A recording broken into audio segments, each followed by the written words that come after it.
You are most welcome in physics in easy way. दोस्तों, physics in easy वे में आपका बहुत बहुत स्वागत है। इस समय हम सरल मशीन एवं उनके उपयोग को देख रहे हैं। तो आज उसी तारतम्य में हम एक घिरनी को मशीन के रूप में देखेंगे। तो आज का हमारा टॉपिक होगा घिरनी।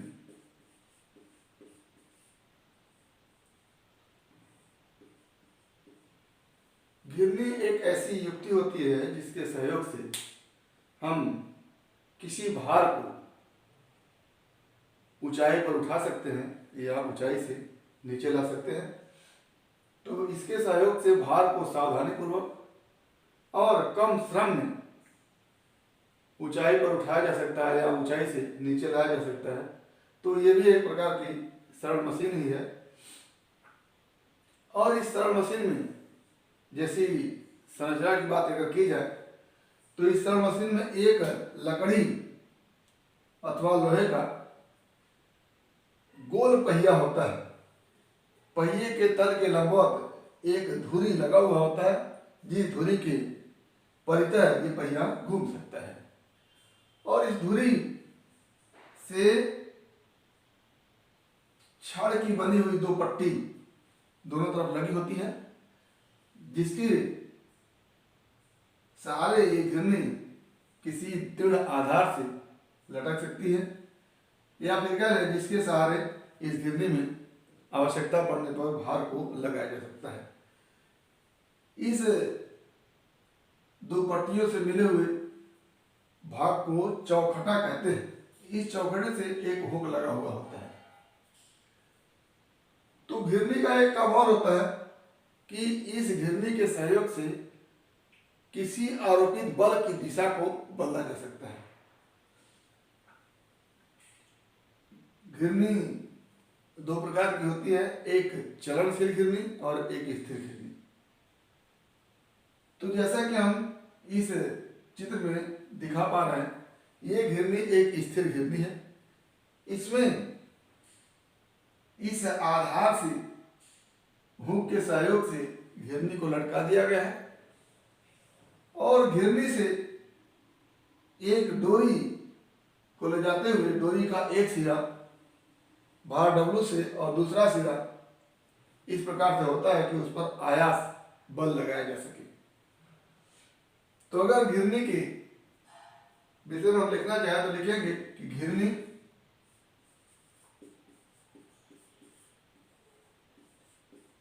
एक सरल मशीन है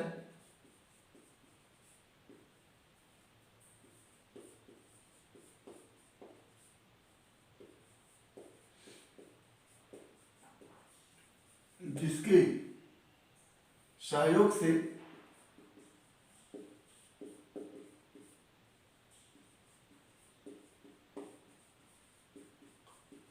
किसी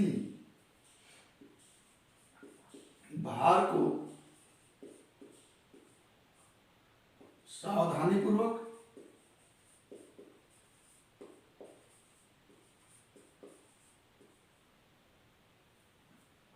एवं आसानी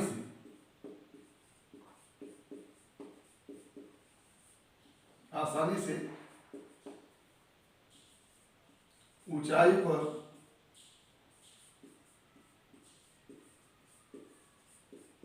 उठाया जा सकता है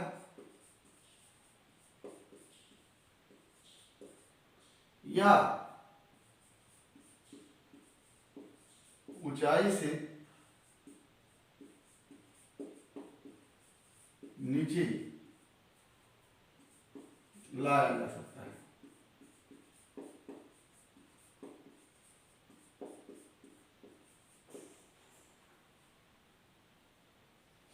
घिरनी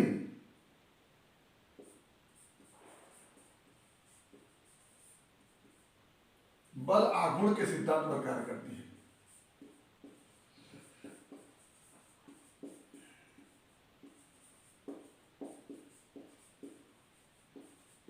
सिद्धांत पर कार्य करती है। अब संरचना के विषय देखें तो संरचना लिखेंगे घिरनी में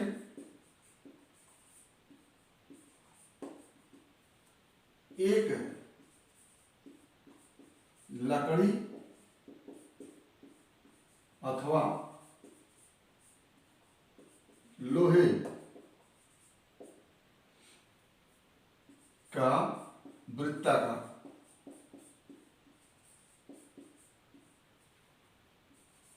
पहिया होता है।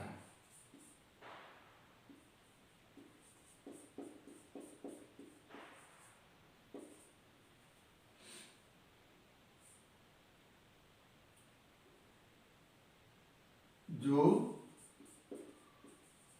खांचेदार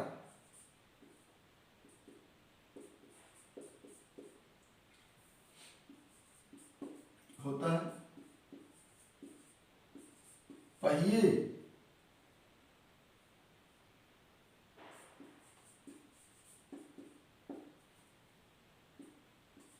के तल के लंबवत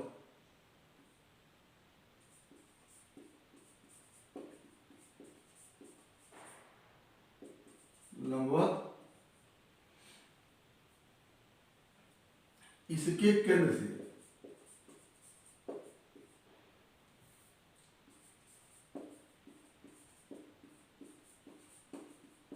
एक धुरी होती है जिसके परितः घिरनी घूम सकती है।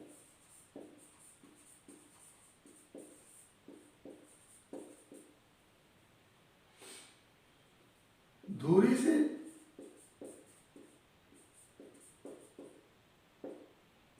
लोहे की दो पट्टियां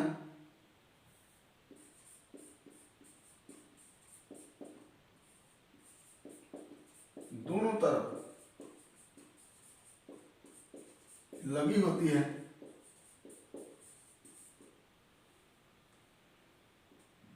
जिसे चौखटा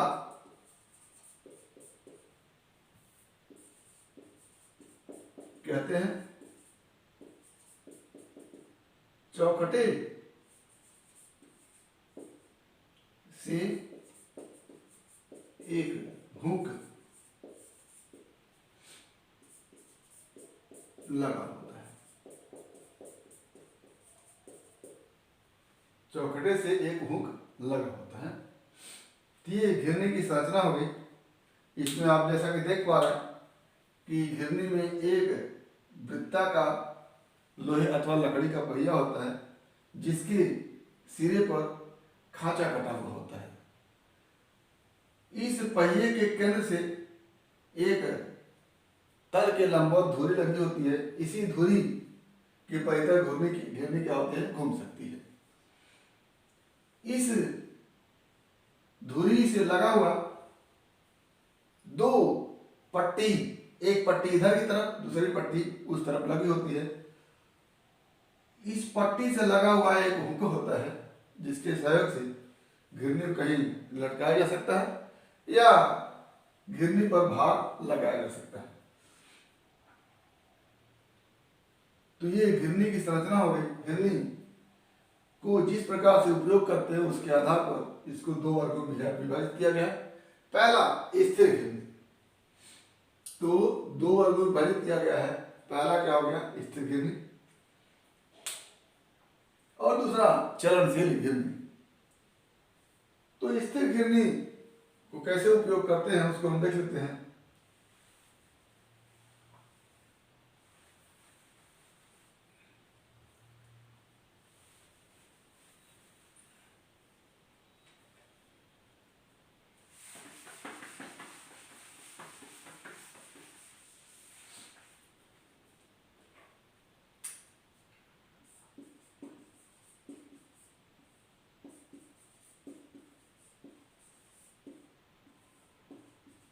स्थिर घिरनी, तो तो जैसा कि इस फिगर में दिखाया गया है कि स्थिर घिरनी वह घिरनी होती है जिसको हुक के सहारे दृढ़ आधार से लटका देते हैं और उस पर से एक डोरी इस पहिए से लेकर के जाते हैं। डोरी के एक सिरे पर भार डब्लू लगा देते हैं और दूसरे सिरे से आयास पी लगाते हैं और घिरनी का आलम्ब एफ इसके केंद्र पर होता है, ओ पर होता है। ऐसी स्थिति में जब हम आयास P नीचे की ओर लगाते हैं तो भार W ऊपर की ओर जाता है। तो इस आयास P के कारण जो बल आघूर्ण होता है, इस भार W के कारण जो बल आघूर्ण होता है, दोनों क्या होते हैं, एक दूसरे के बराबर होते हैं। तो ऐसी स्थिति में हम स्थिर घिरनी के विषय में लिखेंगे कि स्थिर घिरनी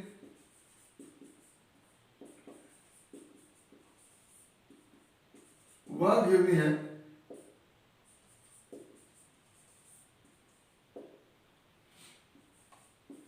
जो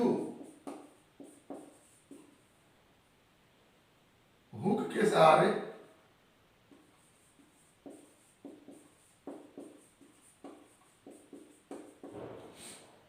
किसी आधार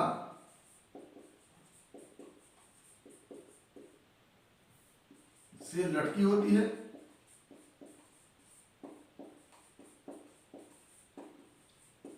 और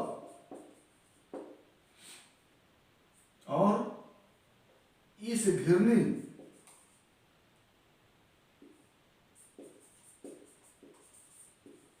से एक डोरी इस घिरनी से होकर एक डोरी जाती है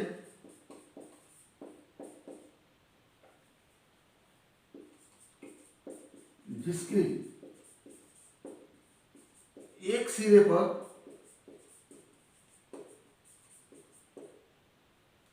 भार तथा दूसरे सिरे पर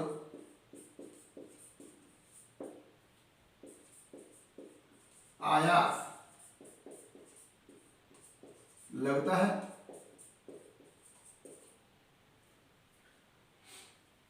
आलम्ब घिरनी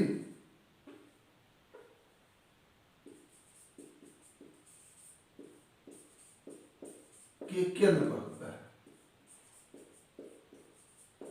आलम्ब घिरनी के केंद्र पर होता है। तो जैसे ये एक डोरी है, इस घिरनी से होकर के जा रही है, इसके एक सिरे पर भार डब्लू लगा हुआ है और दूसरे सिरे पर हम आयास के रूप में बल लगाते हैं और यह घिरनी की धुरी है वो आलम्ब के रूप में काम करती है। तो यहां पर आयास की वजह से जो बल आघूर्ण होगा वो होगा ओ ए इंटू पी। क्या लिखेंगे, आयास का बल आघूर्ण बराबर भार का बल आघूर्ण।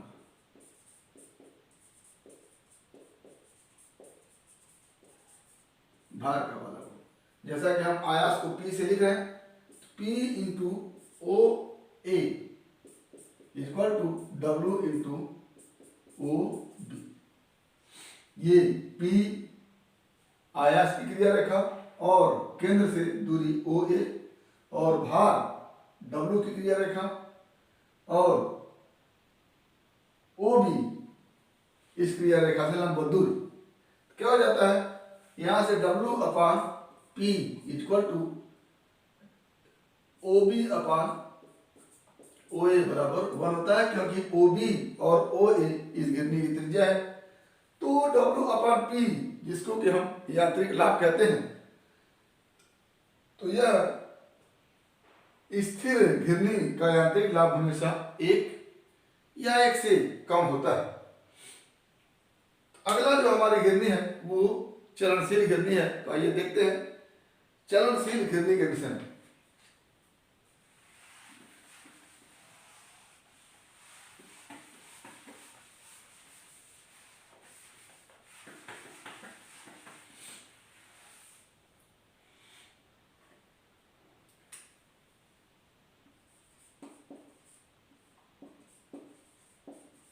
चलनशील घिर्णी।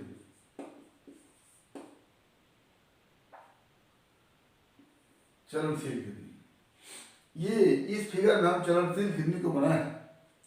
इसमें एक डोरी का एक सिरा किसी दृढ़ आधार से बंधा हुआ है और इस डोरी को घिर्णी से ले जाते हुए इस प्रकार से समायोजित करते हैं कि दूसरे सिरे पर आयास लगाया जाए। इस तरह से आयास लगा हुआ है और दूसरा सिरा दृढ़ आधार से बंधा हुआ है और घिर्णी के चौखटे से लगे हुए हुक से एक भार लटका देते हैं। तो यहाँ पर हमारा भार काम कर रहा है, यहाँ पर आयास लगा रहा है और ये जो स्थिर है यही आलम्ब है। तो इस स्थिति में भी आयास और आलम्ब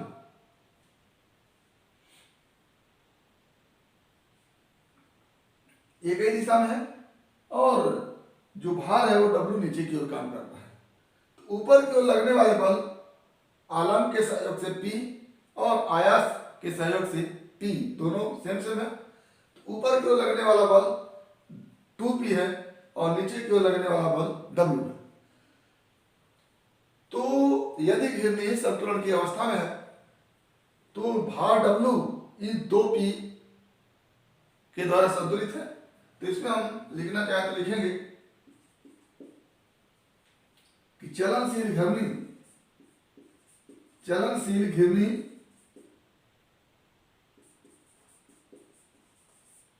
में घिर्णी गतिशील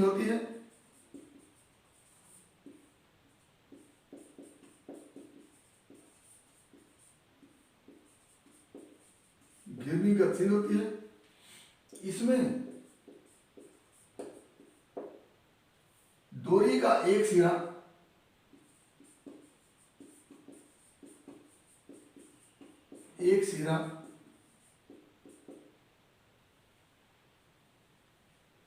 दृढ़ आधार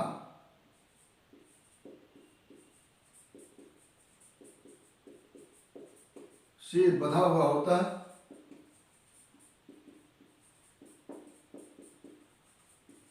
तथा दूसरा सिरा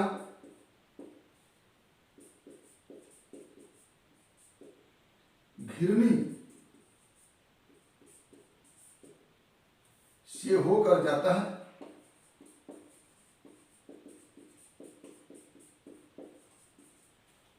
दूसरे सिरे पर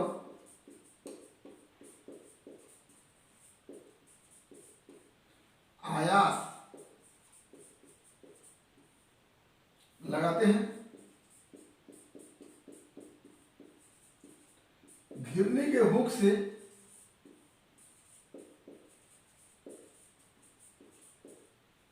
भार W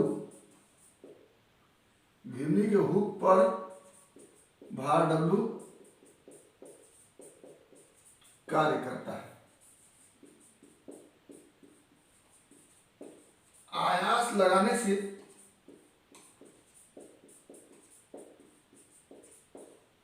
घिर्णी चलनशील होती है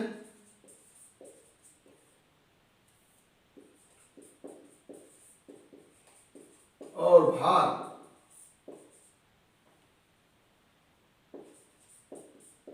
ऊपर की ओर उठता है।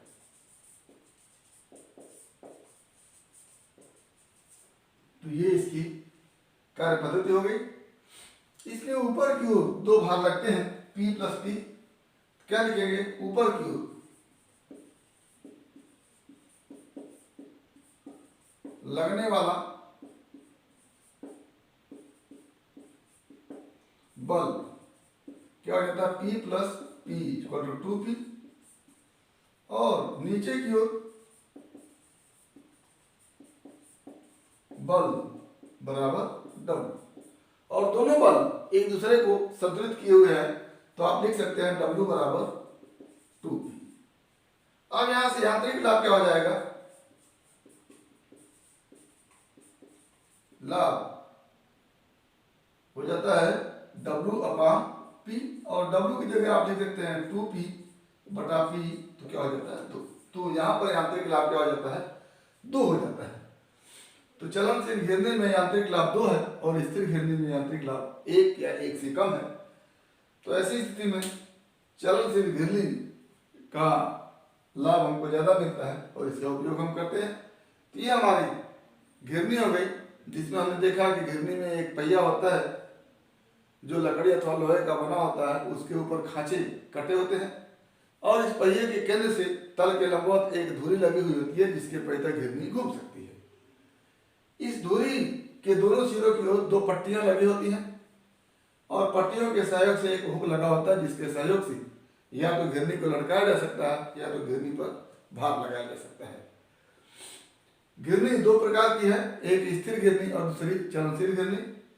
तो स्थिर घिरनी के विषय में हम देख रहे हैं, घिरनी को किसी दृढ़ आधार से लटका देते हैं और एक डोरी के सहयोग से डोरी के एक किनारे पर भार और दूसरे किनारे पर आयास लगाते हैं। और जैसा कि हम देख लिए कि इस स्थिति में यांत्रिक लाभ 1 होता है। चलनशील घिरनी में एक डोरी को दृढ़ आधार से बांध देते हैं और उसका दूसरा सिरा घिरनी से लेकर के जाते हैं, दूसरे सिरे पर आयास लगाते हैं। डोरी के दोनों तरफ बल P और P लग रहा है। ऊपर की ओर लगने वाला बल P + P 2P है, जबकि नीचे की ओर लगने वाला बल वस्तु का भार है। तो संतुलन की अवस्था में W भार जो है 2P के बराबर होगा। ऐसी स्थिति में W = 2P लिखेंगे और यांत्रिक लाभ इसका W/P होता है, तो W की जगह 2P लिख करके यांत्रिक लाभ 2 निकाल लेते हैं। तो ये हमारा चलन घिरनी से संबंधित तथ्य था। अगला हमारा एक तथ्य है जैक स्क्रू। आइए हम जैक स्क्रू को देखते हैं। ये हमारे जैक स्क्रू की संरचना है। पहले तो इसका कार्य ये होता है कि ये भारी वाहन जैसे बस, ट्रक, कार आदि को ऊर्ध्वाधर ऊपर की ओर उठाने के लिए इसका उपयोग किया जाता है। और इसकी संरचना के विषय में देखा जाए तो इसमें एक खोखला मजबूत सिलेंडर होता है जिसके आंतरिक भाग में चूड़ियां कटी होती है और इस खोखले मजबूत सिलेंडर के अंदर एक बेलनाकार स्क्रू होता है जो इसी खोखले सिलेंडर में ऊर्ध्वाधर घुमाने पर ऊपर नीचे गति करता है। और इस स्क्रू को इस हैंडल के सहारे घुमा करके ऊपर नीचे किया जाता है। स्क्रू के ऊपरी सिरे पर एक चौड़ा आधार लगा होता है जिसके सहारे भार को ऊपर उठाया जाता है और इस जैक स्क्रू का ये मजबूत आधार है जिसके सहारे ये टिका हुआ होता है। और यहां से हैंडल लगाकर के इस पेच को, स्क्रू को घुमाया जाता है। तो यदि हम इस हैंडल की लंबाई L मान लें, हैंडल की लंबाई L मान लें और इस पर आयास P लगा रहे हैं, जैसा कि आप देख पा रहे हैं कि इस हैंडल के माध्यम से आयास P लगा करके इसको घुमाया जाता है और घुमाने के बाद यहाँ पर भार W ऊपर की ओर उठता है। तो यदि यह जैक स्क्रू के विषय में अगर लिखे हम तो लिखेंगे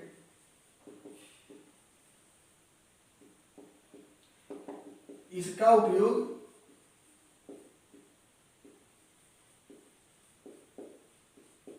सरल मशीन के रूप में, ये भी एक सरल मशीन है, सरल मशीन के रूप में वाहनों, 4 व्हीलर वाहनों या वाहनों को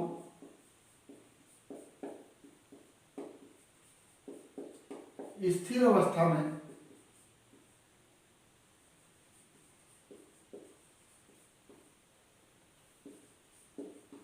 ऊर्ध्वाधर ऊपर की ओर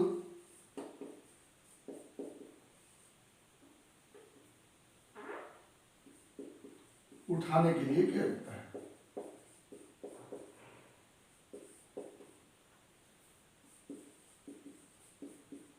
जाता है। संरचना में लिखेंगे आप कि इसमें नंबर 1 खोखला बेलन होता है,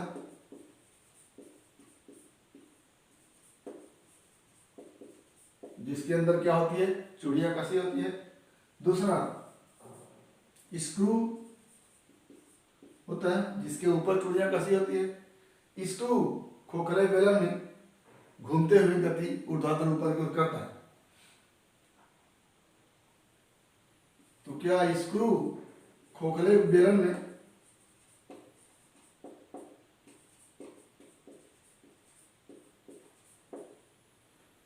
वृत्ताकार गति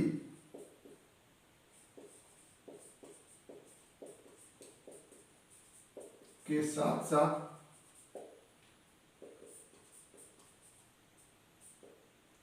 ऊर्ध्वाधर ऊपर की ओर उठता है,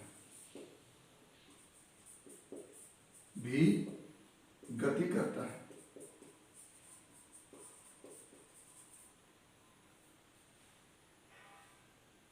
स्क्रू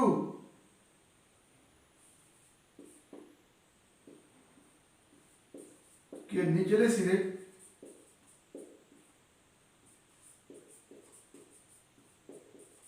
पर एक हैंडल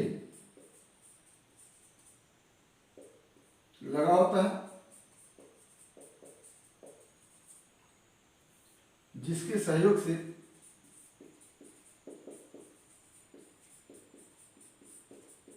स्क्रू को घुमाया जाता है।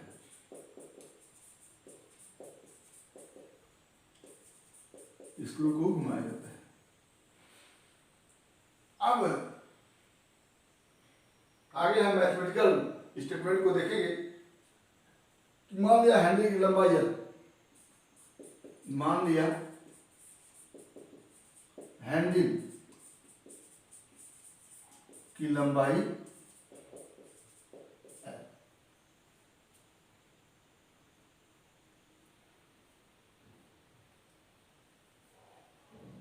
तो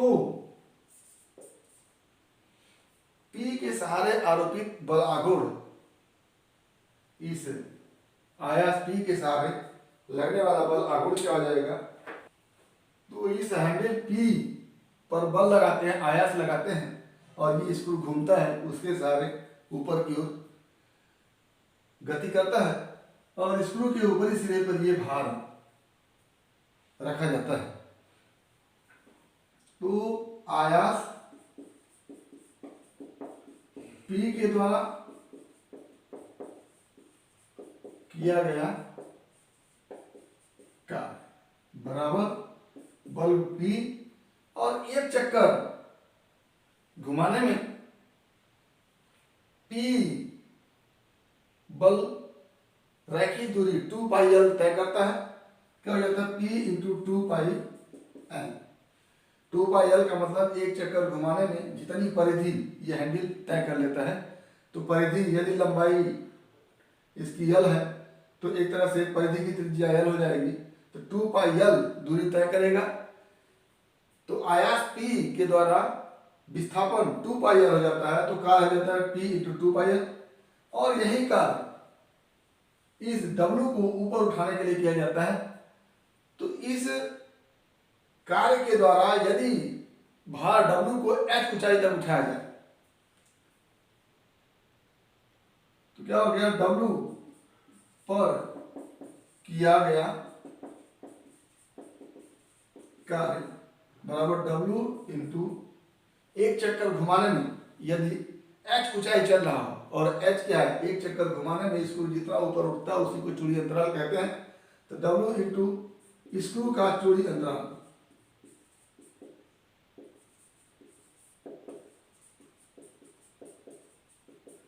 ये हो जाता है स्क्रू का चूड़ी अंतराल हम मान लेते हैं H, W into H।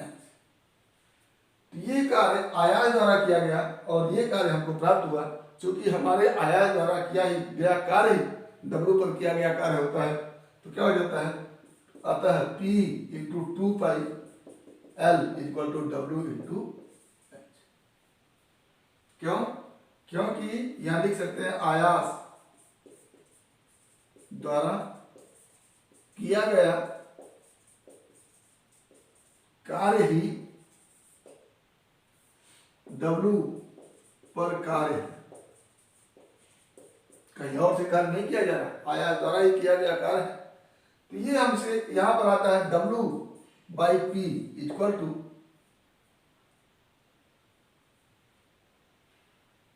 2πL/H। चूंकि H चूड़ी अंतराल है, वो बहुत छोटा होता है, किससे? L से। अतः W/P क्या है? यांत्रिक लाभ है। अतः यांत्रिक लाभ जो होगा, यांत्रिक लाभ W/P बराबर 2πL/H क्या होगा? 1 से बहुत बड़ा होगा। यानी यांत्रिक लाभ is very very greater than 1। तो यहाँ स्क्रू, जैक स्क्रू में यांत्रिक लाभ 1 से बहुत ज्यादा होता है। तो यहाँ पर हमने जैक स्क्रू को देखा, इसमें एक खोखला बेलन होता है जिसके आंतरिक भाग में चूड़ी कटी होती है। इसी चूड़ी में एक मजबूत स्क्रू ऊर्ध्वाधर ऊपर नीचे की तरफ गति करता है। स्क्रू के निचले सिरे पर एक हैंडल लगा होता है तथा ऊपरी सिरा बेस के रूप में काम करता है, जहाँ पर हम भार को रखते हैं या भार को जहाँ पर रख करके उठाते हैं। और पूरा का पूरा जैक स्क्रू एक मजबूत आधार पर टिका हुआ होता है। जब हम हैंडल को घुमाते हैं तो स्क्रू घूमता है और स्क्रू वृत्ताकार पथ पर गति करते हुए ऊर्ध्वाधर ऊपर की ओर गति करता है। पूरे हैंडल को एक चक्कर घुमाने में स्क्रू एक चक्कर घूम जाता है। तो आयास P के माध्यम से जो विस्थापन एक चक्कर में 2πr होगा, तो किया गया कार्य P × 2πr होगा। और इस कार्य के माध्यम से भार W को एक चूड़ी अंतराल के बराबर विस्थापित कर दिया जाता है। तो W पर किया गया कार्य जो होता है W गुणे स्क्रू का चूड़ी अंतराल हो जाता है। तो यहाँ से जो आयास के द्वारा किया गया कार्य होता है वो W पर किए गए कार्य के बराबर करके हम W/P निकाल लेते हैं। और W/P हमारा क्या होता है? यांत्रिक लाभ होता है। और चूंकि हम जानते हैं कि लंबाई L चूड़ी अंतराल P के सापेक्ष में बहुत अधिक होता है, इसलिए यांत्रिक लाभ का मान 1 से बहुत अधिक होता है। तो ये हमारा जैक स्क्रू लाभ। तो आज हमने देखा घिरनी, 2 प्रकार की घिरनी, एक स्थिर घिरनी, दूसरी चलनशील घिरनी। स्थिर घिरनी का यांत्रिक लाभ 1 या 1 से कम होगा, चलनशील घिरनी का लाभ 2 होता है। और अभी हमने जैक स्क्रू को देखा जिसका यांत्रिक लाभ 1 से बहुत ज़्यादा है। तो उम्मीद करते हैं कि ये टॉपिक आपको समझ में आया होगा। अगर इसमें किसी प्रकार की समस्या होगी तो आप हमारे YouTube चैनल के कमेंट बॉक्स में कमेंट करके अपनी समस्या का समाधान करेंगे। और यदि वीडियो क्लिप पसंद आया तो प्लीज़ लाइक करेंगे, शेयर करेंगे, साथ ही हमारे YouTube चैनल को सब्सक्राइब करेंगे ताकि इस तरह के वीडियो क्लिप का नोटिफिकेशन आपको मिलता रहे।